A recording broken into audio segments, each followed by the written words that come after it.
50வது சங்கீதம் 23வது வசனம் இப்படியாக சொல்கிறது, ஸ்தோத்திர பலியிடுகிறவன் என்னை மகிமைப்படுத்துகிறான். ஸ்தோத்திர பலினா என்னன்னு பார்க்கும்போது, ஆண்டவர் நம்முடைய வாழ்க்கையில அநேக நன்மைகள் செஞ்சாரு. அந்த நன்மைகள நினைத்து ஆண்டவருக்கு நன்றி சொல்றது தான் அந்த ஸ்தோத்திர பலி. இது ஒரு வகையில நம்ம ஆண்டவருக்கு காணிக்கை செலுத்துறதுன்னு கூட சொல்லலாம். எப்படி ஸ்தோத்திர பலி செலுத்துறதுன்னா, ஒரு ஆபத்தான காலகட்டத்துல ஒருத்தங்க நமக்கு உதவி செய்யும்போது, அவங்க கிட்ட போயிட்டு நம்ம இந்த உதவி செஞ்சதுக்காக நன்றின்னு சொல்லுவோம் இல்லையா? அதே மாதிரி ஏசப்பாக்கு நன்றி செலுத்தணும். எனக்கு ஒரு தகப்பனா என் கூட இருந்தீங்க. அதுக்கு நன்றி.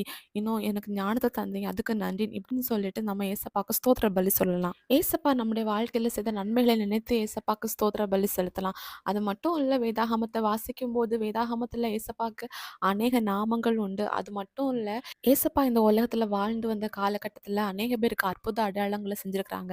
அத நினைத்து நம்ம ஏசப்பாக்கு ஸ்தோத்திர பலி செலுத்தலாம். இப்படி நம்ம ஸ்தோத்திர பலி செலுத்தும்போது ஏசப்பாக்கு நம்ம கனத்த குடுக்குறோம். நமக்கு உதவி செஞ்சவங்களுக்கு நம்ம நன்றி சொல்றது அவங்களுக்கு கனத்த குடுக்குறதுக்கு ஈக்குவல். அதே மாதிரி நம்மளுடைய ஏசப்பாக்கு நம்ம நன்றி சொல்லும்போது ஏசப்பா மகிமைப்படுவாரு. அது மட்டும் இல்ல, ஏசப்பா நம்மளையும் ஆசீர்வதிப்பாரு. ஏசப்பாவை விசுவாசிங்க, அற்புதங்கள் எதிர்பாருங்க. இயேசு கிறிஸ்துவின் நாமத்தில் ஆமென்.